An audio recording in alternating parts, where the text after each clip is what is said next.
Good afternoon, everyone, and happy Friday. This is Andrew Kimmons with Kimmons Toolworks, and I am here today with some pretty cool stuff that I wanted to show everyone, a nice selection of different things that are going out this week. And I wanted to do particularly a little bit of a side-by-side comparison between the socket and Tang style chisels and the regular Tang style. And most of you that follow me on other social media like Facebook, Instagram, stuff like that, you already know this stuff. But for those of you that don't, because I get a lot of people that come across my YouTube and they don't follow me on other social media, so they might not know these things and might not know all the different styles of stuff that I do. But there's a lot of variety. I'm a custom tool maker, for those of you that don't know. Full-time custom tool maker. I own a small business, literally extremely small. I'm the only employee of it, called Kimmons Toolworks, based in Ohio, where I make every single piece and part for woodworking tools from the bottom up, for the most part. And one of the biggest, most common questions I get, and still, after multiple years now of doing this, is I get asked, where do you buy your blades? Where do you buy your sockets? Where do you buy your handles? And it's like, I think a lot of people these days, and it's unfortunate, have trouble understanding the fact that there are genuine, legitimate people out there that hand make things. And not everything is some fraud, where it's like handmade, and then they buy like all the parts from China and put them together really quick by hand and say, these are handmade. No, that is not going on in this case. I make from the ground up, make these tools. I make the sockets, I make, most of you already know that, make the handle, the blades, the everything. And I was surprised because I actually had someone pretty close to me ask me where I buy my blade blanks. And I was like, well, I mean, I don't. That's why I have a small machine shop. I didn't buy that stuff for looks. You don't buy things that expensive and not use them at all. I mean, I guess some people would, but I don't. Anyway, without further ado, let's look at some of these chisels, and I'll stop running my mouth. Okay, we have a nice little selection of different stuff. And I wanted to mention to everyone too, you can still get these scrapers. If you want one of these little scrapers, I did a video a while back of chopping aluminum with one of these things. And I mean, you can do that with all of my blades. They're hardened correctly. I have my own proprietary process that I created for heat treating A2. And for those of you that don't know, I'm a big fan of A2 for woodworking tools. Huge fan. Because it is a sweet spot for most people for woodworking. And it is for me too. Honing and maintaining a chisel every so often is just not that big of an inconvenience to sacrifice something like maximum sharpness to gain a little bit of edge retention using another material. So, and A2, trust me, you're not going to be lacking anything. It's not like you're going to use this and say, I really wish that this was holding an edge longer. I mean, you can sit there and chop aluminum with them and shave hair. So it's, they hold an edge for sure. And really what I like about A2, if heat treated properly, is it takes a sweet edge. I know there's kind of a little bit of a thing that says, and I used to say it because I used to think this until I got deep into A2 heat treatment and experience with it. Everybody would say O1 gets sharper, A2 holds an edge longer. And that kind of just gets repeated out there without a whole lot of real thought or investigation. But the truth is, my A2 gets absolutely just as sharp as if I made an O1 blade. It just holds an edge better than O1. And that's why I pretty much phased out O1, because it's like there's almost no real benefit to it anymore other than to say this chisel is made of O1. Because how freakishly sharp my A2 gets, I mean, I'm not one to sit there and brag about anything, but I mean, reaches an insane peak level of sharpness. And I will tell you, I'm not going to say I don't like to say anything negative about any other manufacturers. That's just not what I do. In a perfect world, everybody would buy more chisels and be learning more crafts, you know, regardless of who makes them. But the thing is, I had to sharpen a bunch of chisels the other day that I have kind of as a beater set, you know, of some that I bought a while back. I'm not going to say what manufacturer. It's a very, very reputable, very common manufacturer. And I was honing them, and I was like, these just, no matter what I do, going through my honing process, like, they just don't get sharp. Like, not my level of sharp, not what I would interpret as being truly sharp for a woodworking tool. And I experimented, and I didn't have a whole lot of time because I had to go do something with those beaters, and it's like, you know, these just don't, they just don't get where I want them. And it just kind of reiterated why I started doing this to begin with, is it's not like peak sharpness, edge retention, all of these things, toughness, and then you just need to just pick one. It's not the way it is. It's like, I want all of those things, please, preferably, not one or two. But anyway, what we have here is a selection of different things. These ones right here, these are Tang style. These three on the end are socket Tang, which a lot of you are familiar with, and these are socket Tang that have end caps. And you can see kind of what that looks like. And they're beautiful. But these are more for general purpose use. Like, these are designed to pretty much take whatever you want to throw at them, whereas this is the Tang style equivalent, which, believe me, can still take a pretty good level of moderate use. But these are more for cutting. These are more for, you know, precision pick 'em up, hand cutting joinery, stuff like that. So it's not crazy to have both styles. I mean, you have your cutters and your beaters. And the only reason I don't have a full set of these to use as beaters is because I've literally never had the time. I've never had the time to make my own set the way that I want it, which I'm not complaining by any means. The set that I have, I mean, I've snagged a few singles here and there, mostly that were like, honestly, like rejects, that handles that I rejected, where it's like, oh, it's structurally fine, it's just ugly, or something like that. Like, I had my CPM M4, I don't even remember what that was, but I ended up rejecting it and I just kept it.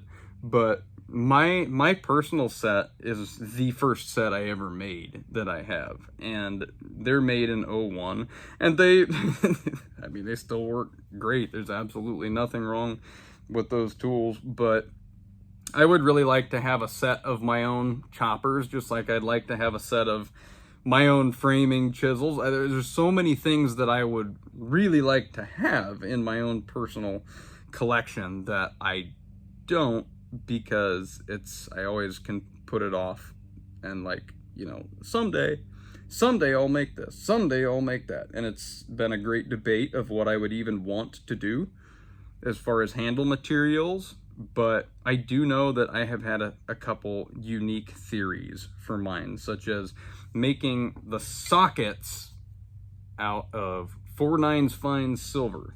But then it's like, you know, there's really no benefit to that other than just to say it is. So I probably won't do that and talk about a wasteful process. So I don't think I will end up going with that idea. I think it would be unique, but I went through a phase where I wanted to do everything in ebony.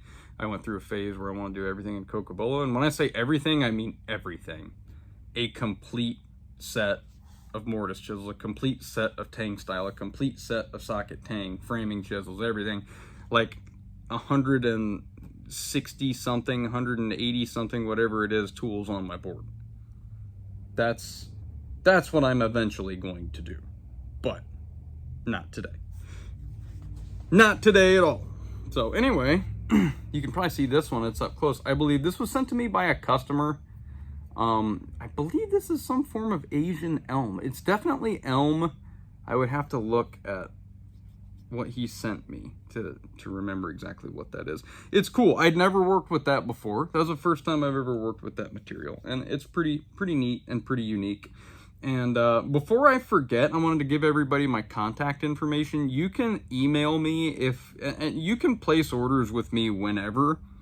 I only use my website just for custom sales for almost, other than for these. Like, you can go find listings for these, but that just goes into my queue to make them as I get to them.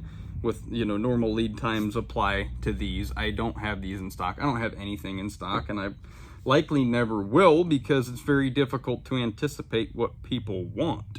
And I learned that very early on, where I think, wow, I'm selling a whole lot of 3/4 inch chisels with end caps. I'll just make 20 of them. And then all of a sudden, when I make them, nobody wants that. So I said, okay, I'm not going to do this. So I'll just only do custom. So if you want to get a hold of me, my contact information is andrew@kimmonshandtools.com. That's andrew@kimmonshandtools.com. And I have a website also, kimmonshandtools.com. And it's a very functional website for what it is. All it is a sales platform. All I do is when somebody wants something, they email me, say, this is what I want. We'll talk about it a little bit. Give them a price on it, say, okay, go ahead, do it. I'll go make a listing on my website and send it to them in email or in a message or something like that. And they put the order through, and then from that point forward, that's when the lead time applies, and I get it put into whatever batch I'm working on, or the next one, depending on when they place the order, and I get it done, and it ships when it's completed. I also used to do it to where it's like you can pay when you're ready to ship, and I got completely stood up for a 12-piece set and an 8-piece set, both with end caps, in 1 month. And I said, okay, I cannot do this anymore. So that is why I don't do that anymore. And, you know, because stuff like that sucks. Then I have to take apart a set and usually try and sell them individually, and I end up with a lot of oddball sizes that people don't want, you know, and it's a big pain in the butt. So like any other small business, gotta cover your butt these days, because it's hard to, especially in this economy, you gotta be safe and play it safe. But anyway, yeah, and for those of you that don't know, I do make small sizes too. I get a lot of people that ask me about if I make 1/8-inch chisels. I absolutely do, and I can make those in either style. This is an 1/8 inch. I've even made 16th-inch chisels, and I made a 16th-inch chisel just like this, full length. So if you want that, I can pull that off. Sometimes it takes me a couple cracks at heat treating, but I'm no stranger to having to try it multiple times to get something right. What I wanted to talk about too these days, or not these days, but today, is the end caps and why they're important. And I think a lot of people kind of get a misconception that this is strictly for durability, strictly so that the tools don't get beat up. Let me grab one and I'll show you. That's a machine billet stainless end cap. And my little obsession in life is seamlessness, to where it's like literally one piece is what it looks and feels like. But why I think these are so important, obviously the most obvious reason is that they can add durability to the back of the handle, which that is absolutely true. But what a lot of people don't think about is that this is a counterweight as well. And it's not just like a little piece glued on the back of it. That, you know, these have little tangs with ridges too, so that when those things are set in place, they're there. And then they're held in place by those ridges. And I use an extremely,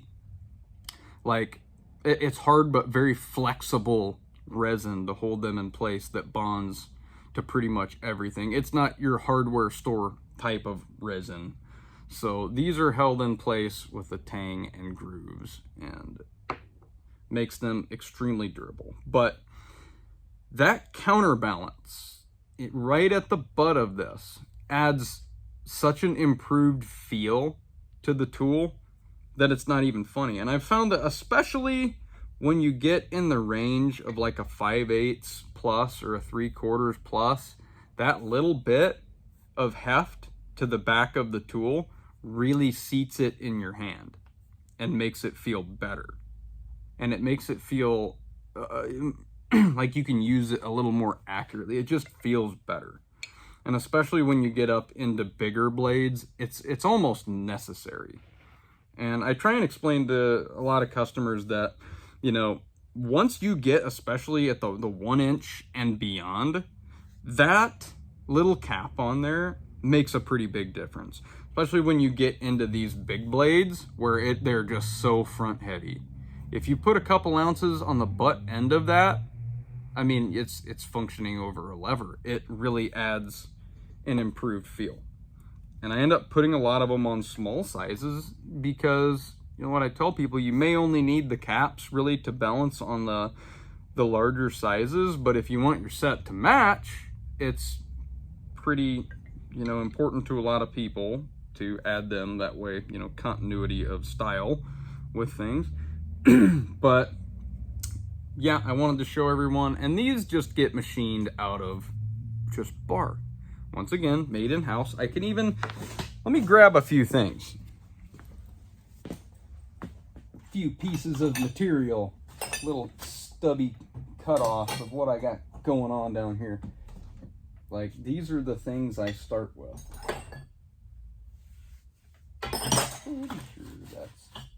Sorry about this. I got some little stubby cutoffs down here, and I'll show you exactly what materials look like that I work with. Sockets start here. This is where all of the stainless steel sockets start, and they're made in-house. And I know that hole looks really weird. It's because there's a big burr in there. It just needs cleaned out. This is just one from my stockpile. And the end caps are machined from bigger bar, right here, about, you know, 12 feet, 15 feet from where I'm sitting. And blades, it's just steel, you know? I don't like buy blade blanks. This one in particular is CPM M4. And that's pretty much it, you know? Nothing is prefab, nothing is bought and assembled. And I know that that's a huge thing in the world today, is to be able to slap handmade on something that's been hand assembled by factory workers who hate their job. But naturally, the process and the way that I do things makes them not cheap. And for a lot of people, and for me too, it's okay. I want good things. I want things that are built well. I want things that are built by people that care. And it's very important to me to have things made in the USA, because our entire industry of, you know, producing has halfway died. 3/4 of the way died, maybe even more. And so it's always important for me to search out things that are made in the USA, things that treat employees fairly. And, you know, a lot of people wonder why I don't have employees. And the reason being, the process that I make tools is so time consuming that in order for a person to cover their own wage, literally they would have to produce at the same speed as me. And to add to that, I would never have an employee that I didn't take good care of. So that's why I don't have employees. But anyway, I think that's just about it for the day here. Oh, I wanted to show this too as well, just so you know. This is one of my personal ones. You can tell it's got a pretty plain handle on it, it stabilized really nicely. So I figured I'll just put it on mine. Kind of ugly, but that's okay. That's the style you know, when you don't get the end cap with these. But anyway, for anybody that wants to, you know, get a set or a single or whatever in their hand and give these things a test run and, you know, sort of feel the power. I mean, it's just, they're their own thing. They're their own thing. And I firmly believe in quality tools. I firmly believe in that. And I put my heart and my soul into everything that I do. Because I don't know. I just woke up one morning and I thought, I'm going to start making the best damn woodworking chisels in the world.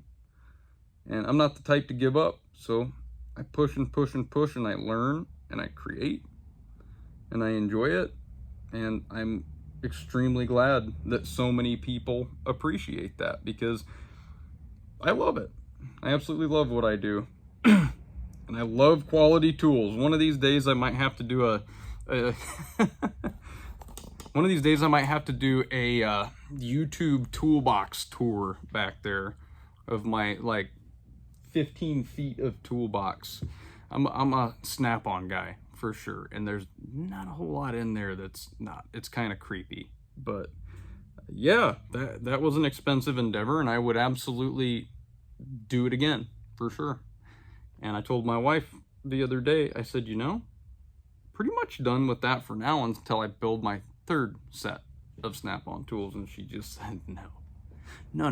I said, well, my daughter might need a set. No, you're done. Okay. Can't say I don't agree. When it gets to the point you got so many doubles of tools like that it's like, okay, I'll pull the plug on that. But anyway, I'm obsessed with quality tools. I'm not the type that doesn't practice what they preach. So anyway, I hope everyone has a great day out there and has a great weekend. And I hope you got something out of this. And I hope that you enjoy looking at pretty tools with pretty handles. I know I sure do. But these are going to be shipping out probably tomorrow. I don't think I'll have time to get them out today. But anyway, have a great day. Have a great weekend. And I will see you next time.